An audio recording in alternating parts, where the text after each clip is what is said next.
Di Indonesia, anggaplah mereka mayoritas. Anda ke Malaysia, Anda ke Mesir, Anda kemana-mana mereka adalah mayoritas. Kenapa demikian? Jawabannya sebagai berikut. Imam Ibn Taimiyah rahimahullah mengatakan, kenapa Asy'ariyah ini menyebar banyak sekali? Yang pertama, karena kebenaran di dalam Asy'ariyah sangat banyak. Khawarij tidak menyebar, kebenaran di dalam mereka sangat sedikit. Syiah itu pun tidak tersebar karena kebenaran di dalam Syiah sangat sedikit. Tetapi kebenaran di dalam Asy'ariyah sangat banyak sekali. Ini penyebab pertama kenapa Asy'ariyah tersebar. Alhamdulillah, nahmaduhu wa nasta'inuhu wa nastaghfiruh wa na'udzu billahi min shururi anfusina wa min sayyiati a'malina. Man yahdihillahu fala mudilla lahu wa man yudlil fala hadiya lahu. Wa ashhadu an la ilaha illallah wahdahu la syarika lah. Wa ashhadu anna Muhammadan abduhu wa rasuluhu la nabiyya ba'dah. Allahumma salli wa sallim ala Muhammadin wa ala alihi wa ashabihi wa man ihtada bihadihi ila yaumiddin. Ya ayyuhalladzina amanu taqullaha haqqa tuqatih wa la tamutunna illa wa antum muslimun. Jamaah sekalian rahimakumullah, malam ini kajian kita tentang satu judul khusus, yaitu As-Sawadul A'zam. Judul khusus ini muncul karena kekeliruan saya soal tanggal. Saya kira sekarang pekan kelima. Karena pekan kelima saya kasih judul khusus, ternyata pekan yang keempat. Semestinya malam ini adalah kajian Asmaul Husna. Tapi saya lihat judul itu sudah tersebar, jadi tidak salah juga kalau malam ini kita diskusi tentang judul itu. Judul itu sendiri adalah As-Sawadul A'zam. As-Sawadul A'zam. Pemilihan judul ini karena dua hal. Pertama, dalam kajian Akidah Wasithiyah kita sangat banyak berbicara tentang Asy'ariyah. Nah, tentu perlu untuk mengenali Asy'ariyah ini walaupun secara global. Karena mengenali mereka secara mendalam tidak boleh. Kalau mengenali mereka secara mendalam nanti akan terseret. Yang mengenali mereka secara mendalam cukuplah orang-orang yang berilmu. Di level awam seperti kita hanya cukup mengenali mereka secara global saja.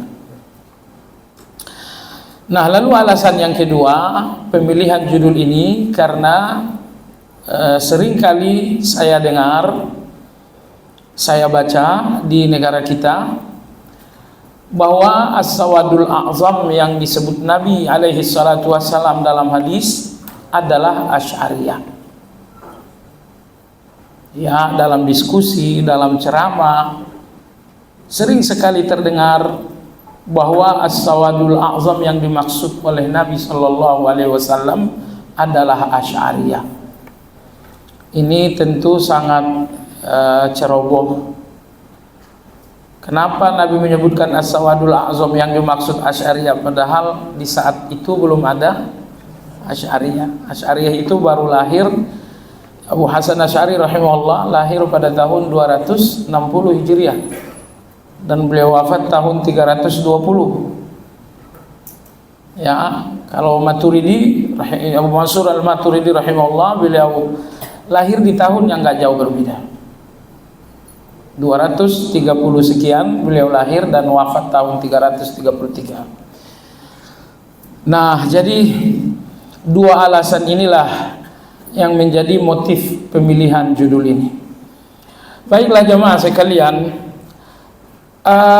keterangan Nabi kita tentang As-Sawadul A'zam pertama dalam hadis Anas.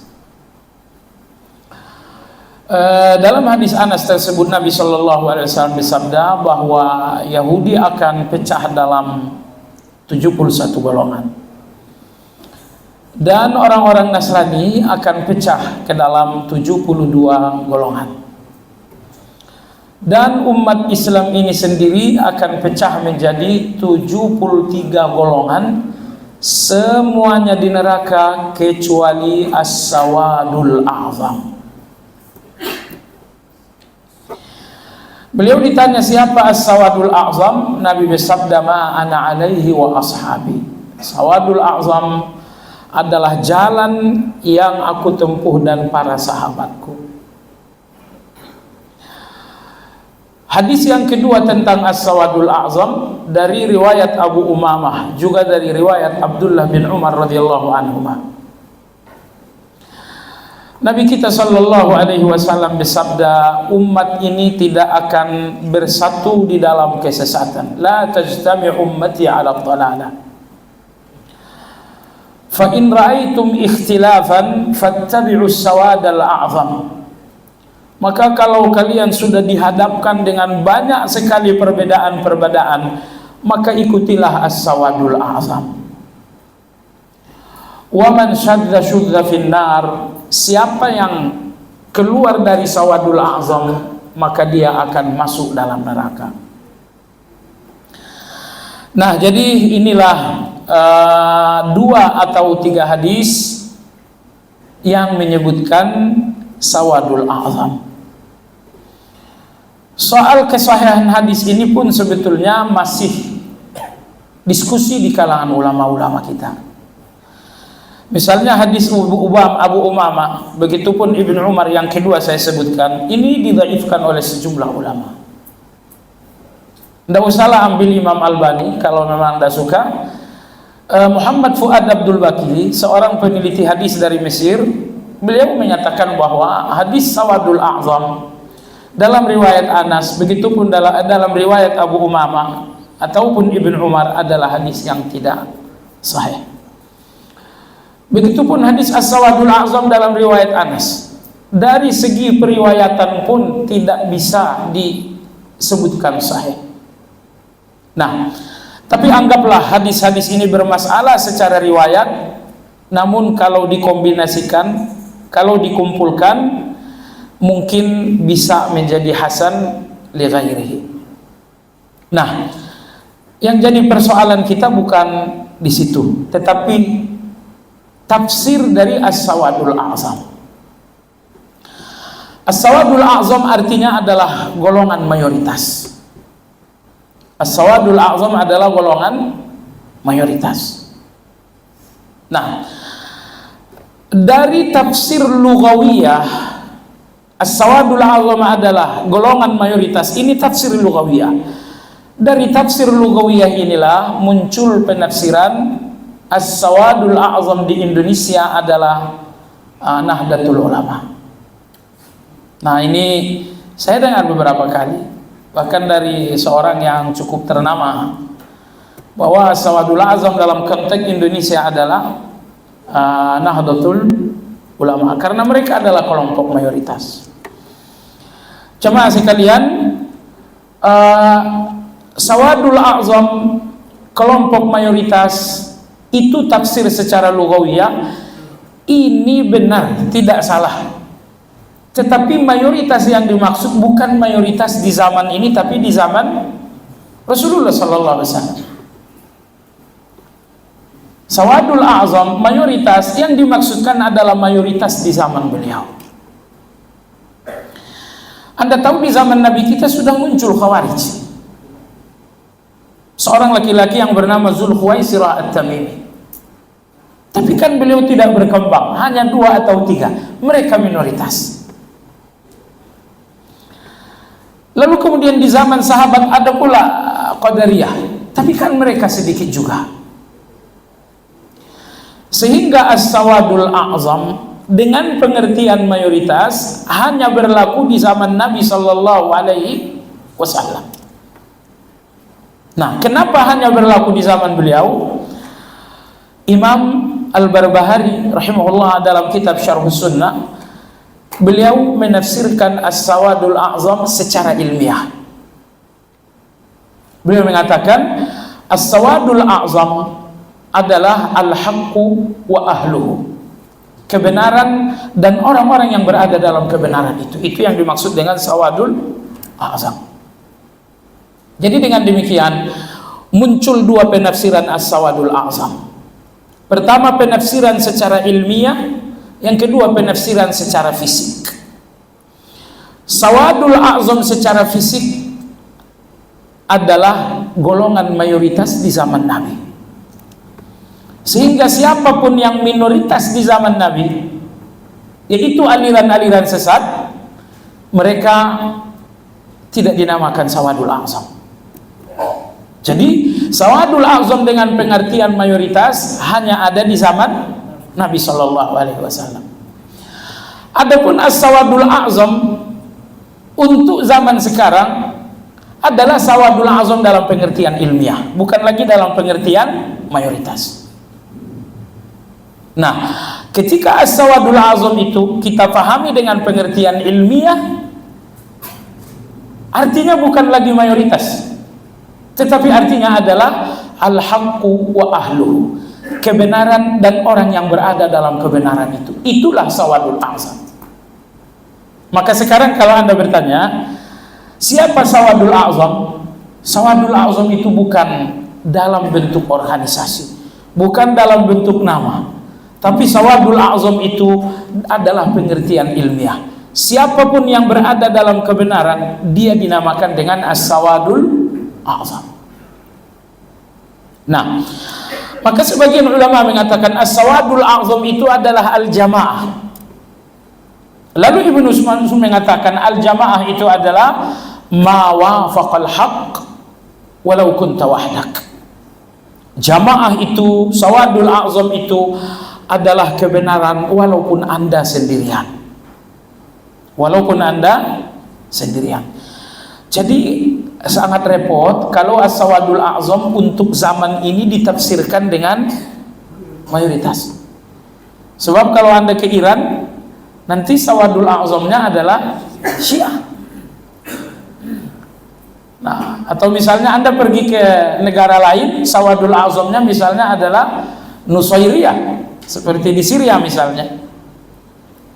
Maka kalau sawadul a'zam tafsirnya adalah mayoritas, sawadul a'zam akan muncul berbeda-beda. Dan ini kekacauan ilmiah. Sehingga untuk zaman sekarang sawadul a'zam tidak lagi ditafsirkan dengan mayoritas, tapi ditafsirkan dengan sifat, ditafsirkan secara ilmiah, bahwa sawadul a'zam adalah al-haqq wa ahluhu, yaitu kebenaran dan orang-orang yang berada dalam kebenaran. Nah, jadi dengan demikian orang-orang yang mengatakan sawadul a'zam adalah mayoritas, yang untuk Indonesia adalah Asy'ariyah, ini pendapat pribadi. Dan ini berbeda dengan tafsir sawadul a'zam secara ilmiah. Tadi kita sudah katakan bahwa Ibnu Mas'ud mengatakan sawadul a'zam itu sesuai dengan kebenaran walaupun sendiri. Kebenaran walaupun sendiri itu sawadul a'zam. Imam Al-Barbahari rahimahullah beliau mengatakan sawadul a'zam adalah kebenaran dan orang yang berada dalam kebenaran. Sehingga as-sawadul a'zam tidak lagi diidentitaskan dengan nama Asy'ariyah, dengan nama Maturidiyah atau nama-nama lain, melainkan identitas as-sawadul a'zam itu adalah kebenaran. Siapa yang berada dalam kebenaran, dialah sawadul a'zam walaupun ia seorang diri. Baik. Kawan-kawan kita mengatakan bahwa sawadul a'zam adalah mayoritas, adalah Asy'ariyah, karena mereka menggunakan tafsir sawadul a'zam dengan mayoritas. Nah, berikutnya jamaah sekalian, Asy'ariyah, mereka lah golongan mayoritas di negara kita, tapi tidak tepat juga. Kenapa tidak tepat? Karena orang-orang awam yang nggak mengenali Asy'ariyah nggak mungkin dikatakan Asy'ariyah. Ini orang-orang awam, ya, mereka bukan nggak mengenal Asy'ariyah. Lalu apakah mereka dinamakan Asy'ariyah saat mereka nggak mengenal Asy'ariyah? Ya tidak. Yang dinamakan Asy'ariyah adalah orang yang tahu Asy'ariyah, kemudian mengikuti Asy'ariyah. Dan mayoritas orang-orang Indonesia adalah awam, walaupun mereka tahu Asy'ariyah, tapi mereka nggak tahu secara mendalam, sehingga mereka nggak bisa diidentitaskan dengan sesuatu yang sesungguhnya mereka nggak tahu. Sehingga bagi saya, orang-orang awam ini, mereka adalah ala fitrah, mereka di atas fitrah. Jangan identitaskan mereka Asy'ariyah kalau mereka tidak memahami Asy'ariyah itu apa. Baik, jadi ini keliru kalau dikatakan mayoritas orang Indonesia Asy'ariyah, keliru. Karena mayoritas orang Islam Indonesia, walaupun mereka misalnya berada di kelompok NU misalnya, mayoritas mereka nggak ngerti Asy'ariyah itu apa. Nah, kalau mereka nggak mengerti Asy'ariyah, maka nggak boleh mereka diidentitaskan dengan sesuatu yang mereka nggak ngerti. Tapi kalau Anda katakan bahwa para kiai atau santri adalah Asy'ariyah, itu benar. Karena kiai, karena santri, mereka lah yang belajar Asy'ariyah. Adapun orang-orang awam ini, mereka nggak ngerti apa-apa dengan Asy'ariyah. Jadi sekali lagi, jangan identitaskan orang awam dengan sesuatu yang mereka tidak ngerti. Dengan demikian, tidak betul kalau dikatakan mayoritas orang Indonesia adalah Asy'ariyah, tidak betul. Karena yang boleh dilabeli dengan Asy'ariyah hanya orang yang mempelajarinya dan mengikutinya, yaitu para kiai, kemudian para santri. Baik, Asy'ariyah ini ada 3 tingkatan. Tingkatan pertama, mereka adalah mutaqaddimun Asy'ariyah. Mereka adalah Asy'ariyah mutaqaddimun. Seperti misalnya Imam Abu Hasan al-Asy'ari, atau seperti misalnya Imam Abu Bakar al-Baqillani. Kemudian Asy'ariyah level yang kedua, inilah yang sangat berbahaya. Karena Asy'ariyah level yang kedua, ini Asy'ariyah mutaakhirin, namanya Asy'ariyah mutaakhirin. Asy'ariyah mutaakhirin ini sangat dipengaruhi dengan ilmu kalam, sangat dipengaruhi dengan ilmu falsafah. Jadi kalau Anda bertanya, apa perbedaannya Asy'ariyah mutaqaddimun dan Asy'ariyah mutaakhirun? Perbedaannya, Asy'ariyah mutaqaddimun, mereka sangat dekat dengan dalil. Mereka betul-betul mengikuti dalil. Ilmu kalam atau falsafah di kalangan Asy'ariyah mutaqaddimin itu sangat sedikit. Nah, tapi kemudian datanglah Asy'ariyah mutaakhirin, di mana falsafah dan ilmu kalam luar biasa. Nah, sehingga kalaupun ulama-ulama mencela Asy'ariyah, celaan itu lebih banyak tertuju kepada Asy'ariyah mutaakhir, bukan Asy'ariyah mutaqaddim. Kenapa? Karena Asy'ariyah mutaakhirin inilah yang benar-benar telah tercemari dengan falsafah dan ilmu kalam yang sangat luar biasa. Misalnya tokoh-tokoh penting dalam Asy'ariyah mutaakhirin, tokoh paling penting adalah Imam Ar-Razi. Imam Ar-Razi. Mungkin sekitar 2 pekan lalu saya kaget sekali membaca tafsir beliau. Ketika beliau menafsirkan surat Al-Baqarah, "Dzalikal kitabu la raiba fihi hudan lil muttaqin." Inilah kitab Al-Quran, di dalamnya tidak ada keraguan hudan, petunjuk bagi orang-orang yang bertakwa. Lalu Imam Ar-Razi mengatakan, Al-Quran ini hudan hanya dalam hukum. Adapun tentang ma'rifatullah, Al-Quran ini bukan hudan. Yang menjadi hudan tentang ma'rifatullah bukan Al-Quran, tetapi an-nazar, yaitu logika. Coba lihat jamaah sekalian. Maka yang mengibarkan bendera mutaakhirun tinggi-tinggi, yang pertama adalah Imam Ar-Razi. Nah, di antara Asy'ariyah mutaakhirun, Imam Al-Izz bin Abdus Salam, termasuk juga Imam Ibn Asakir, termasuk juga Imam Abu Hamid Al-Ghazali, termasuk juga Imam Al-Juwayni, Imam Al-Haramain. Ini semuanya adalah Asy'ariyah mutaakhir. Jadi kalau Anda bertanya apa beda Asy'ariyah mutaqaddim dan mutaakhir, bedanya bahwa Asy'ariyah mutaakhir sangat terpengaruh dengan falsafah. Nah, tadi saya sudah katakan semua bisa baca tentunya bahwa Ar-Razi mengatakan hudal lil muttaqin, ini hanya soal hukum, bukan soal ma'rifatullah.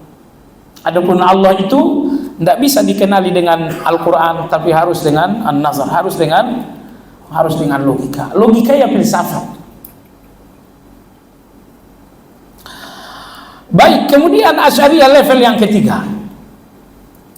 Asy'ariyah level yang ketiga adalah al-mutaassirun. Bukan mutaakhir, tapi mutaassir. Mutaassir artinya ulama-ulama yang terpengaruh dengan Asy'ariyah.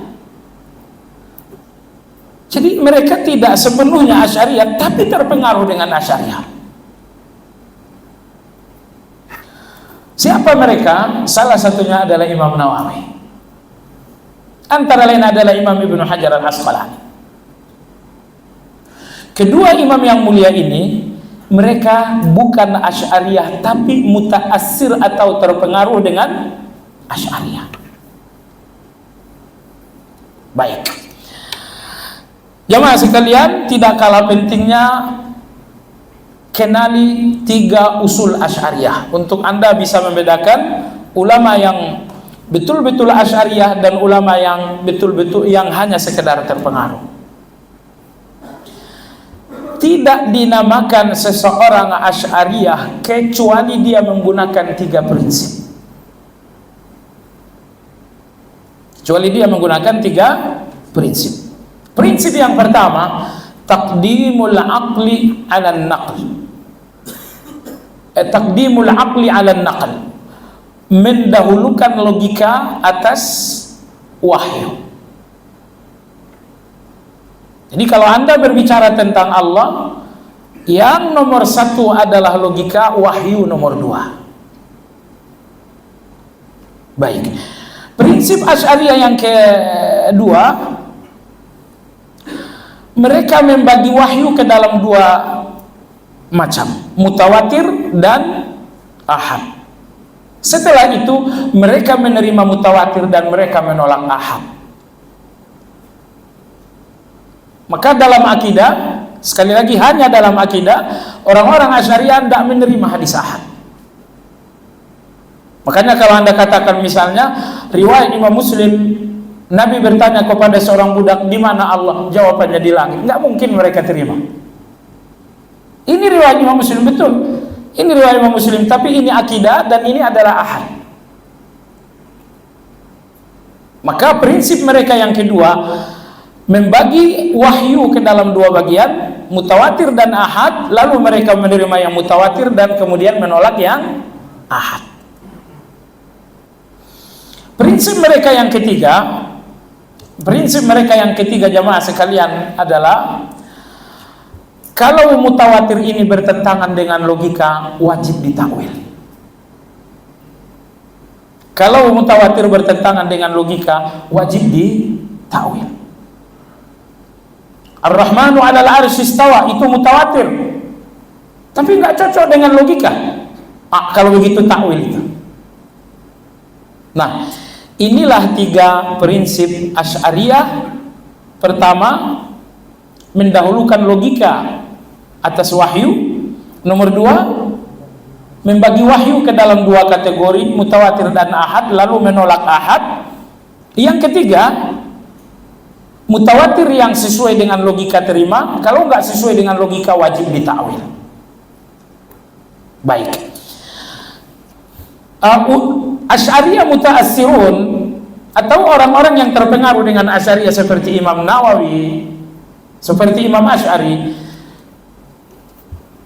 Imam Abu An-Nawawi, Imam Asy'ari, mereka tidak ikut dalam prinsip yang pertama. Apakah Imam Nawawi, Imam Ibnu Hajar mengatakan dahulukan akal dari wahyu? Enggak, dia enggak pernah bicara seperti itu.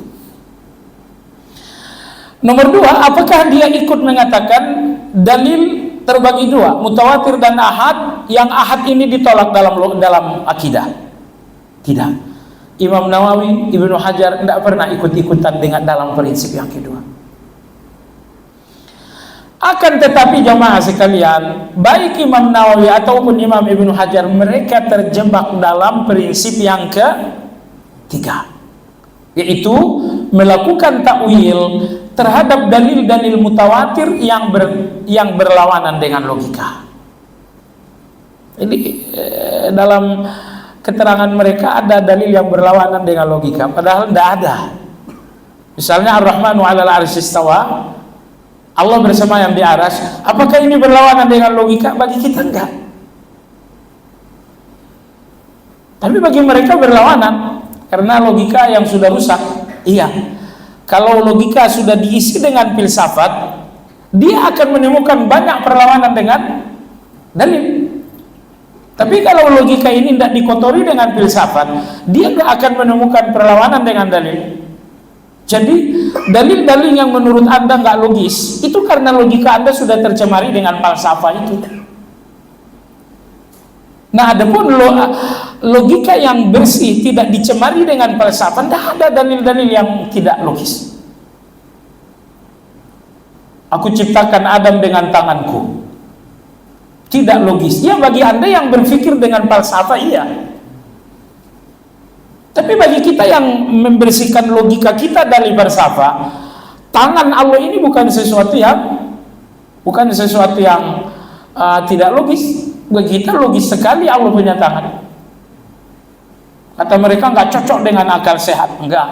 Kalau akal, Syekh Nasir Al-Aqal hafizahullah beliau mengatakan, kalau akal sudah dikotori dengan falsafah, akan banyak dalil-dalil ini yang nampaknya kontradiktif.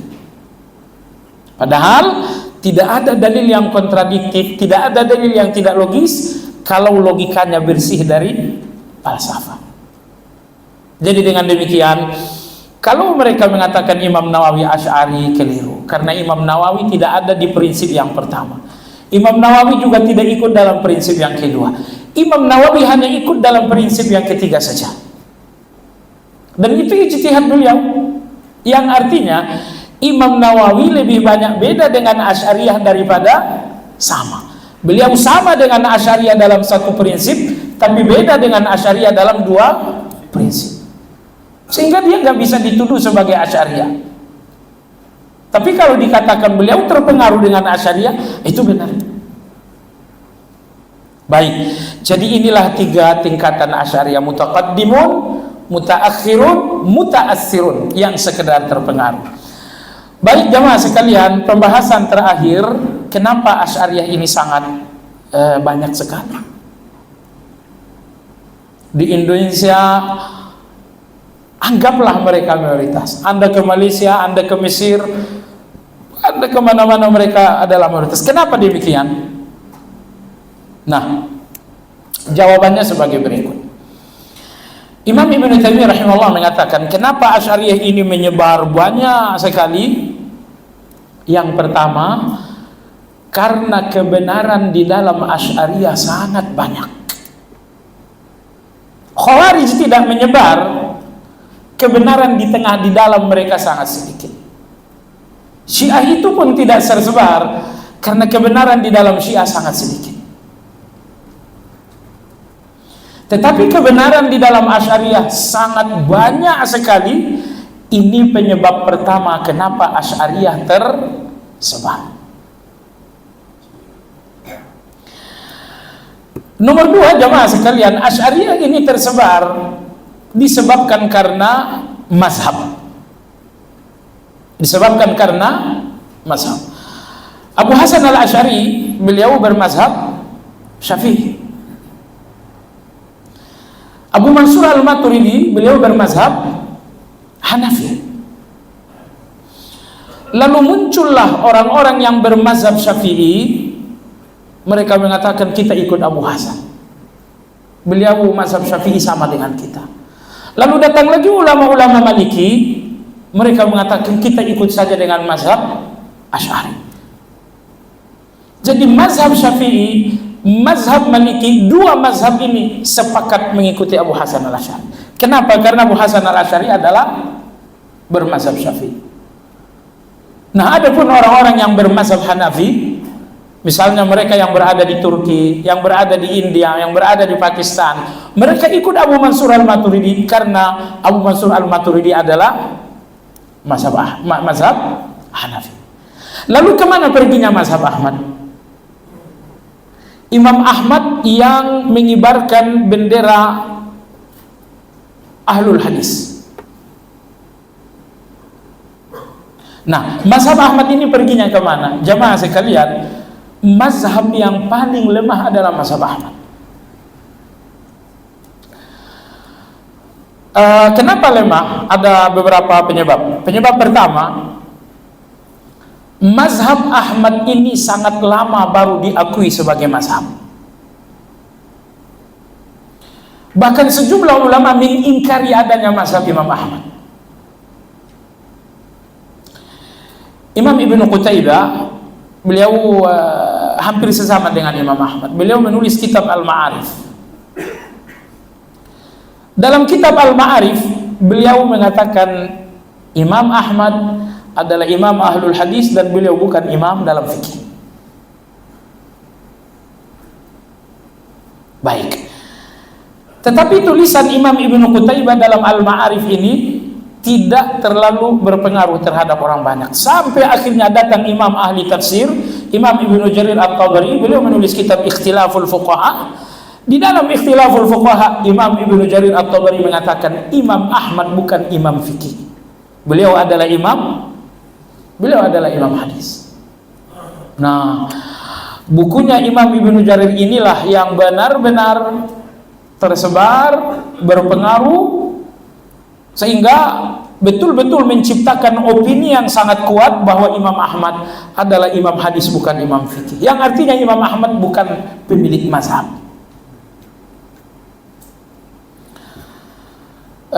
Sampai-sampai Imam Ibnu Jarir didatangi oleh orang-orang yang bermazhab Ahmad. Apa alasan kamu mengatakan Ahmad tidak punya mazhab? Beliau mengatakan alasan saya juga. Alasan yang pertama, kata Ibnu Jarir rahimahullah, saya tidak temukan orang yang mendatangi Imam Ahmad belajar fikih. Orang-orang yang mendatangi Imam Ahmad hanya untuk belajar hadis. Yang belajar fikih tidak ada. Nomor dua, Imam Malik punya fikih yang bernama Al-Mudawwanah. Imam Syafi'i punya fikih yang bernama Al-Um. Imam Ahmad mana fikihnya? Imam Abu Hanifah punya fikih yang bernama Fiqhul Akbar. Imam Ahmad mana fikihnya? Tidak ada. Jadi kalau Imam Ahmad ini tidak ada murid-murid yang mendatanginya belajar fikih. Nomor dua, Imam Ahmad ini pun tidak punya buku tentang fikih. Jadi dia bukan pemilik mazhab fikih. Jadi tidak ada mazhab Ahmad.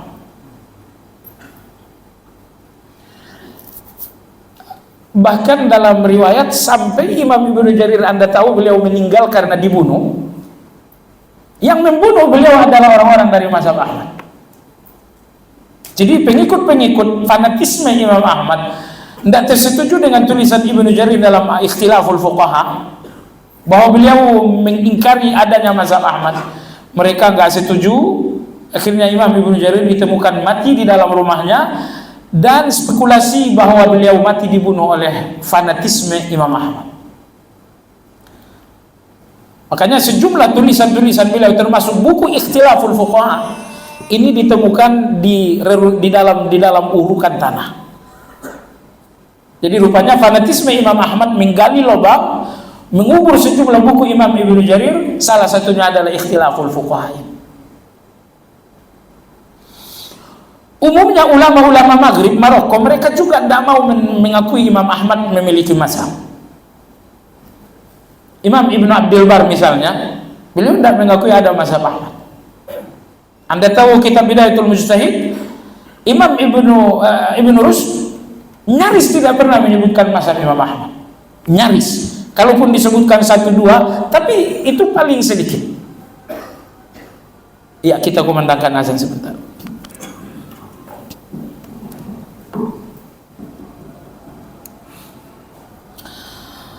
Tetapi walaupun banyak ulama-ulama yang tidak mengakui mazhab Imam Ahmad, tentu ada juga ulama-ulama yang justru mengagungkan mazhab Imam Ahmad.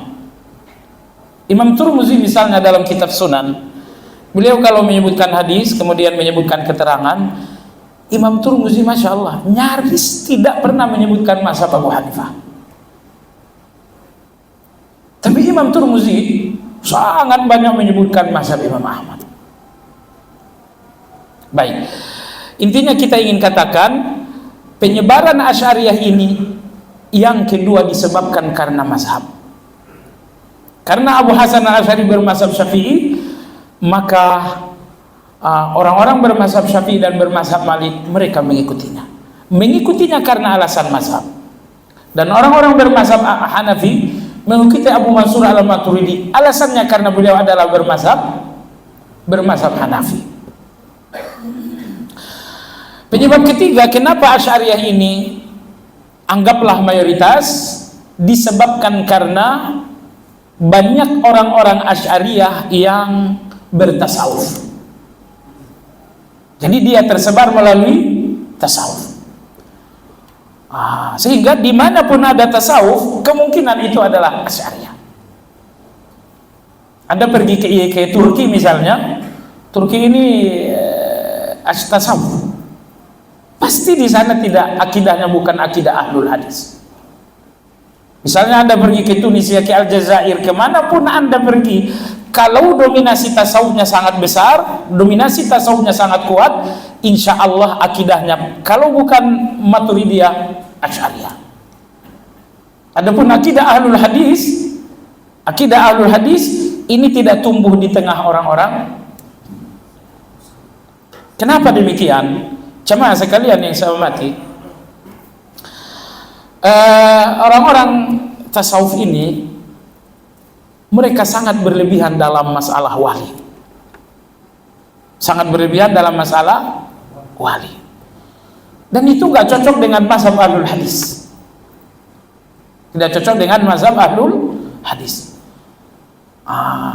tapi sikap berlebihan mereka terhadap wali ini ternyata dalam Asy'ariyah dan Maturidiyah tidak ditentang.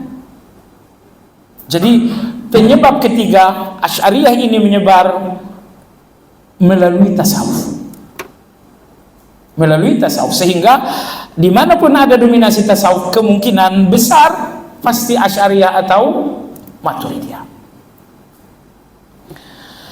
Penyebab yang ketiga kenapa Asy'ariyah ini tersebar luar biasa, yang keempat adalah penyebabnya karena politik.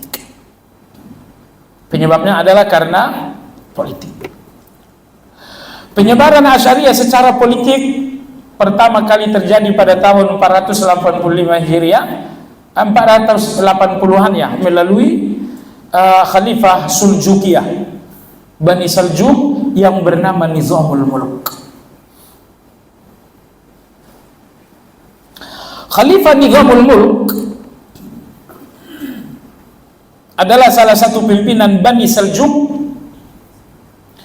Beliau mendirikan sebanyak 8 sekolah, semuanya dinamakan dengan sekolah An-Nizamiyah.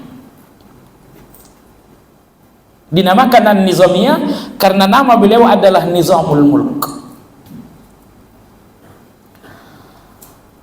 Beliau mendirikan An-Nizamiyah itu ada di Basrah, ada di Baghdad, ada di Naisabur, ada di Asfahan, ada di Balkh, kemudian ada di Harat. Harat itu Afghanistan, ada di Marwa, dan ada di Mosul. Mosul itu Nainawa, Irak. Jadi 8 sekolah bernama Nizamiyah sesuai dengan nama pendirinya, dan 8 sekolah ini misinya adalah untuk menyebarkan Asy'ariyah. Menyebarkan Asy'ariyah. Saya kalau pulang ke kampung istri, ada ipar saya membangun sekolah namanya An-Nizamiyah juga. Saya tanya kapan dibuka cabangnya? Cabang apaan? Nah, ini An-Nizamiyah. Cabang bagaimana? Aduh, kamu tahu nggak, An-Nizamiyah yang asli itu 8. Ini kamu baru punya 1. Jadi rupanya dia nggak tahu nama An-Nizamiyah itu dari mana. Baik jemaah sekalian, An-Nizamiyah dibangun sejumlah 8, dan salah satu guru besar An-Nizamiyah ini siapa guru besarnya? Imam Abu Hamid Al-Ghazali. Imam Abu Hamid Al-Ghazali rahimahullah, beliau adalah salah satu guru besar di salah satu sekolah An-Nizamiyah itu.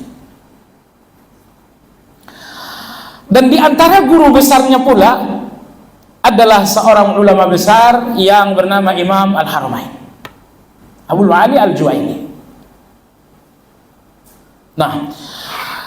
Nah, jadi 8 sekolah inilah didirikan oleh Khalifah Suljukiyah yang bernama Nizamul Mulk. Misi utama ke-8 sekolah ini adalah menyebarkan Asy'ariyah. Pada tahun 524, dari Madrasah Nizamiyah ini ada seorang murid yang bernama Ibnu Tumar. Ibnu Tumar kembali ke Maghrib, ke Maroko, dan dia berhasil mendirikan satu daulah yang bernama Daulah Muwahhidin Maroko. Nah, Ibnu Tumar, alumni Madrasah An-Nizamiyah, berhasil mendirikan Daulah Muwahhidin di Maroko. Lalu dia meresmikan Daulah Muwahhidin tidak boleh menggunakan akidah yang bukan Asy'ariyah. Baik jemaah sekalian yang saya hormati. Baik, kita pergi ke daerah Syam dan Mesir. Ternyata di daerah Syam ada seorang sultan bernama Sultan Nuruddin Mahmud Zenki. Beliau meninggal pada tahun 569 Hijriah. Sultan Zenki rahimahullah ta'ala, beliau di Damaskus mendirikan satu sekolah yang sangat besar namanya Darul Hadis. Dan misi sekolah besar yang bernama Darul Hadis ini adalah menyebarkan dan menanamkan akidah Asy'ariyah. Siapa guru besarnya? Guru besarnya adalah Imam Ibnu Asakir. Jadi kalau Anda baca buku Rawahu Ibnu Asakir, beliaulah imam yang dipercaya oleh Sultan Zenki untuk memimpin sekolah besar, sekolah yang sangat berpengaruh di Damaskus yang bernama Sekolah Darul Hadis. Jemaah sekalian yang saya hormati, lalu kemudian Sultan Zenki tidak cukup mendirikan satu sekolah yang sangat besar bernama Darul Hadis, kemudian beliau pun mendirikan sekolah yang kedua di Halab atau Aleppo yang sekarang. Nah, sekolah itu dinamakan dengan An-Nafrawiyah atau Nuriyah. Nah, di antara ulama yang diperbantukan di sekolah ini adalah Imam Muhammad Qutubuddin An-Naisaburi, termasuk Imam Izz bin Abi Salam rahmatullah alaih. Nah, dari Imam Mas'ud bin Muhammad An-Naisaburi, Qutubuddin Mas'ud Muhammad An-Naisaburi ini, ada seorang murid yang sangat terpengaruh. Beliau adalah Salahuddin Al-Ayyubi. Salahuddin Al-Ayyubi. Sultan Muhammad Zenki kemudian hilang. Setelah beliau meninggal, Kesultanan Zenki hilang, muncul Kesultanan Ayyubiyah yang dipimpin Salahuddin Al-Ayyubi dengan pusat pemerintahannya di Mesir. Maka Salahuddin Al-Ayyubi rahimahullahu taala, beliau adalah murid Kutubuddin Mas'ud An-Naisaburi di sekolah An-Nafrawi. Maka beliau pun mendirikan banyak sekali sekolah-sekolah di Mesir, semuanya berakidah Asy'ari. Salahuddin Al-Ayyubi, beliau menyebarkan wakaf-wakaf dengan syarat, saya akan berwakaf tapi kalian Asy'ariyah. Kalau bukan Asy'ari saya tidak berwakaf. Salahuddin Al-Ayyubi mengundang-undangkan di dalam pemerintahannya bahwa semua anak kecil wajib menghafal akidah Asy'ariyah. Baik, jamaah sekalian yang saya hormati, Kesultanan Salahuddin Al-Ayyubi atau Kesultanan Ayyubiyah ini hilang, berakhir, lalu muncul kemudian Kesultanan Mamalik. Kesultanan Mamalik ini secara resmi menggunakan akidah Asy'ariyah juga. Lalu kemudian bersambung lagi dengan Utsmaniyah Turki. Utsmaniyah Turki juga resmi menggunakan akidah Asy'ariyah Maturidiyah. Jadi sangat luar biasa ya, ternyata intervensi politik sangat besar sekali dalam penyebaran akidah Asy'ariyah ini. Jemaah sekalian yang saya hormati, bagian akhir, ketegangan antara ahlul hadis dengan Asy'ariyah. Dalam sejarah tidak pernah ketegangan ini terjadi. Ketegangan pertama kali terjadi antara Asy'ariyah dengan ahlul hadis itu terjadi pada tahun 469 di bulan Syawal di Baghdad.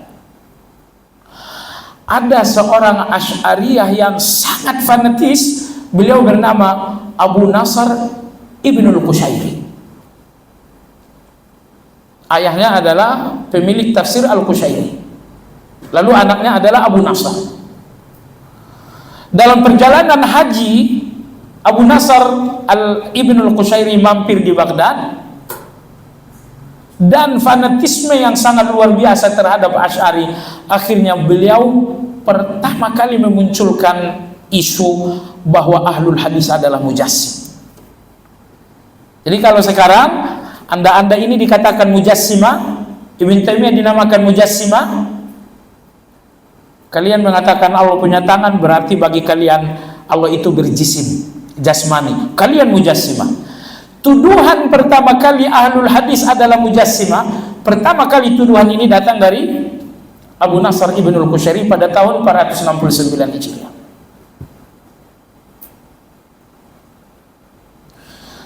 Akhirnya terjadi ketegangan yang luar biasa melalui laki-laki yang satu ini.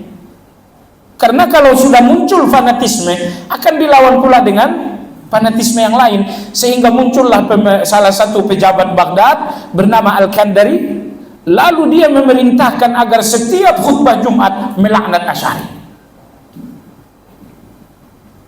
Anda tahu kalau di Baghdad pengaruh Imam Ahmad sangat besar karena beliau orang Baghdad. Maka salah satu pejabat di Baghdad bernama Al-Kandari, beliau mengundang-undangkan siapapun yang berkhutbah Jumat di dalam doa wajib melaknat Asy'ari.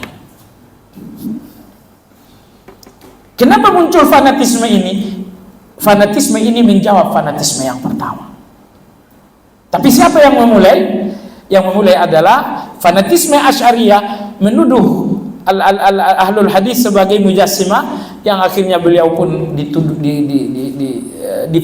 didoakan terlaknat. Dan ulama tidak tinggal diam jamaah sekalian, sehingga muncul ulama-ulama besar memberikan solusi dan meredakan ketegangan. Ambil contoh misalnya Imam Abu Ishaq Asy-Syairazi, pemilik atau penulis kitab Al-Muhazzab. Beliau termasuk ulama besar, imam yang ditugaskan pemerintah untuk meredam Abu Nasr Ibnul Qushairi. Nah, sekarang nih di Indonesia secara khusus, ketegangan antara Asy'ariyah dengan ahlul hadis ini karena fanatisme saja. Yang artinya gini jamaah sekalian, tadi kita lihat ketegangan pertama Asy'ariyah dengan ahlul hadis adalah pada tahun 469 Hijriah. Artinya selama 2 abad Asy'ariyah dengan ahlul hadis ini tidak ada ketegangan. Ahlul hadis menjadi ahlul hadis tanpa fanatisme, Asy'ariyah menjadi Asy'ariyah tanpa fanatisme. 2 abad tak ada ketegangan antara Asy'ariyah dengan ahlul hadis. Tapi pada tahun 469 Hijriah datanglah si Abu Nasr tadi. Beliau menciptakan tuduhan-tuduhan bahwa ahlul hadis adalah mujassimah. Ini adalah fanatisme, lalu muncullah fanatisme, terjadilah ketegangan. Maka di Indonesia saja, percayalah, ketegangan yang terjadi sekarang bukan karena saya ahlul hadis, bukan karena Anda Asy'ariyah. Tapi ketegangan ini adalah karena Asy'ariyah ini fanatisme dan karena ahlul hadis ini fanatisme. Saya tahu di Indonesia ada seorang kiai sangat luar biasa mencaci maki Wahabi. Tapi kita satu level ya.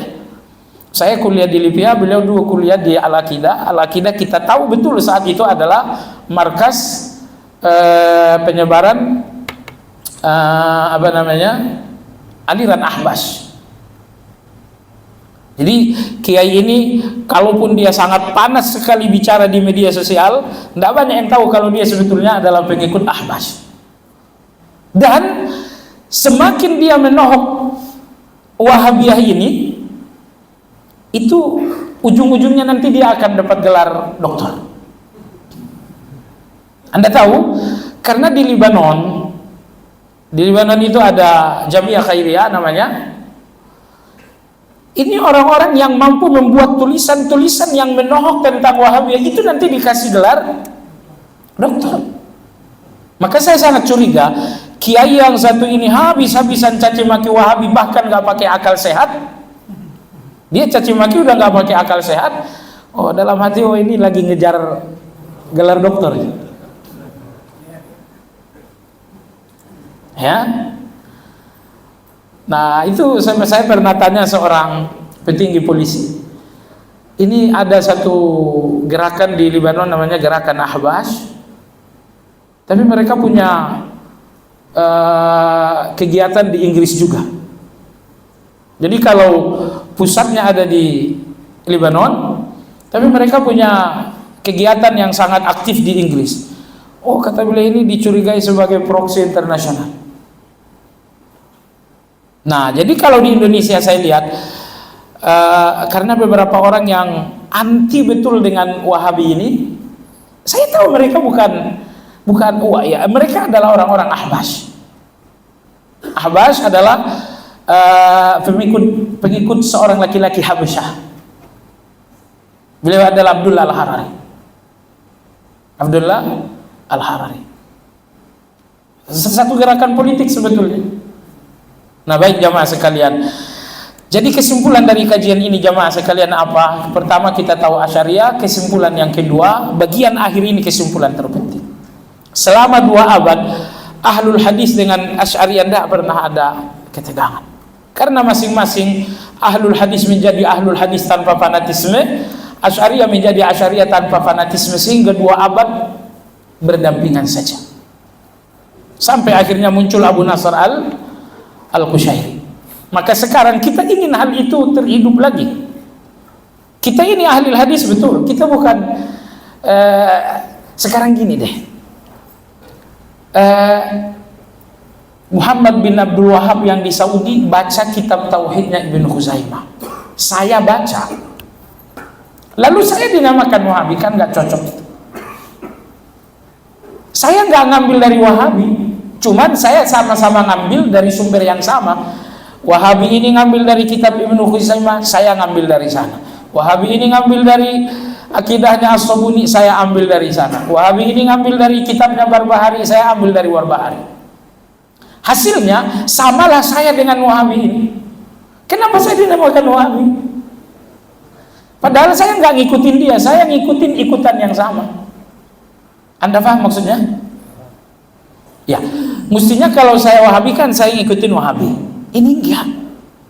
Wahabi ngambil A, ngambil B, ngambil C. Nah, saya ngambil dari yang sama juga, dari referensi yang sama. Karena referensinya sama, akhirnya kita sama dengan dia. Begitu kita sama dengan dia, kenapa saya disebutkan dia?